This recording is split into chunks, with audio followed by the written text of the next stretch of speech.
விநாயகன் 192 மாண்புமிகு உறுப்பினர் டாக்டர் திருமதி சரஸ்வதி மாண்புமிகு பொதுப்பணித்துறை அமைச்சர் அவர்கள். மாண்புமிகு பேரவைத் தலைவர்களே, மேலப்பாளையம் 4 ரோடு என்பது வெள்ளக்கோயில் சங்ககிரி தேசிய நெடுஞ்சாலையில் அமைந்திருக்கிறது. இந்த இடத்திலே சிவகிரி வடபழனி சாலையும் செல்வதால் நெரிசல் மிகவும் அதிகமாகத்தான் இந்த சந்திப்பிலே இருக்கிறது. இந்த இடத்திலே ரவுண்டானா அமைக்க போதிய இடவசதி மட்டும் இல்லாத காரணத்தினால் தேசிய நெடுஞ்சாலை மூலமாக 4 வழிச்சாலையாக அகலப்படுத்துவதற்காக இப்போ டிபிஆர் தயார் செய்து கொண்டிருக்கிறார்கள். எனவே அது முடிந்த உடனேயே இந்த விரிவாக்கத்திற்கு கூடிய சாலை சந்திப்பு மேம்பாடுகள் கட்டாயம் நடைபெறும். மாண்புமிகு பேரவைத் தலைவர்களே, மாண்புமிகு உறுப்பினர் கோரியுள்ள சாலை ஈரோடு முதல் கரூர் சாலை வரை மொத்த நீளம் இது 61 கிலோமீட்டர் தூரம். இது மாநில நெடுஞ்சாலை. இதில் 18 கிலோமீட்டர் நீள நெடுஞ்சாலையை 4 வழிச்சாலையாக முதலமைச்சர் சாலை மேம்பாட்டு திட்டத்தின் மூலமாக அகலப்படுத்தப்பட்டு இருக்கிறது. இப்பொழுது மீதமுள்ள 43 கிலோமீட்டர் 7 மீட்டர் அகலம் கொண்ட இந்த இருவழிச்சாலையை இந்த ஆண்டே 8 கிலோமீட்டர் நீளத்திற்கு 4 வழிச்சாலையாக அகலப்படுத்துவதற்கு பரிசீலனை எடுத்துக்கொள்ளப்பட்டிருக்கிறது. மீதமுள்ள சாலை காலமுறை சுழற்சிக்கு அடிப்படையில் அரசின் நிதிநிலைக்கு ஏற்ப அதை கருத்திலே கொண்டு அந்த பணிகளை மேற்கொள்ள இருக்கிறோம்.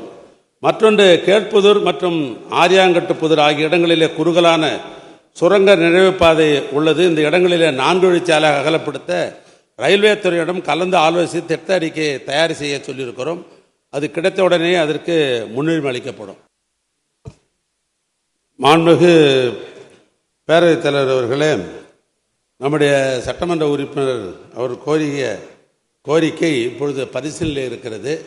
இந்த ஆண்டு நிதிநிலைக்கு ஏற்ப அந்த பணிகளுக்கு முன்னுரிமை அளிக்கப்படும். மாண்புமிகு பேரவைத் தலைவர்களே, அவர் சொல்லுகிற சாலை என்பது போக்குவரத்து அதிகமாக உள்ள சாலை தான்.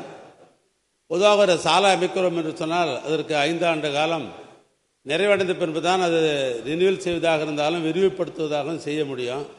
நம்முடைய சட்டமன்ற உறுப்பினர் கேட்ட கேள்வி அது கோரிக்கையாக எடுத்துக்கொண்டு சம்பந்தப்பட்ட அதிகாரியை அழைத்து பேசி இந்த ஆண்டே அதற்கு முன்னுரிமை அளிக்க முடியுமா என்பதை துறையின் சார்பாக அதை முன்னெடுத்து செல்வதற்கு ஏற்பாடு செய்கிறேன்.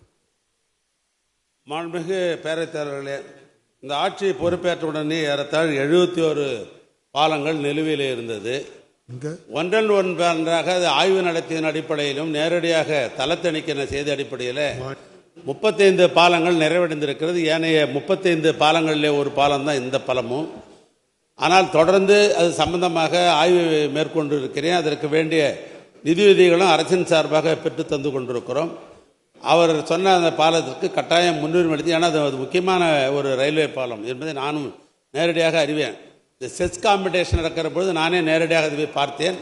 அடுத்த வாரம் அந்த பகுதிக்கு போகதான் இருக்கிறேன். பார்த்துவிட்டு நிலுவையில் இருக்கிற பணிகள் விரைந்து அதை செய்வதற்கு அரசு முன்னுரிமை. மாண்புமிகு பேரவைத் தலைவரே, அவர் சொல்லுகிற இந்த சாலை என்பது நாடறிந்த சாலை, அனைவரும் புரிந்த சாலை, நெரிசல் அதிகமாக தான் இருக்குது.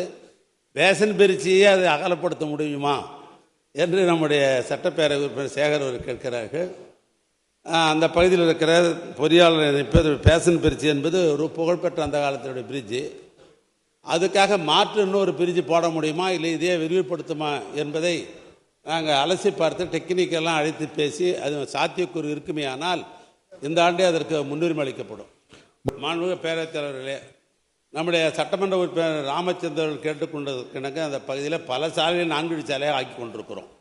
ஏன்னா அங்கே ஏற்கனவே தொழிற்சாலைகள்லாம் அதிகமாக நிரம்பி இருக்கிற காரணத்தினால் ஒன்றன் பின் ஒன்றாக அந்த 2 வழிச்சாலை 4 வழிச்சாலையாக ஆக்கி கொண்டிருக்கிறோம். இந்த ஆண்டு கூட 4 வழிச்சாலைக்கு எடுத்து நடைபெற்று கொண்டிருக்கிறது.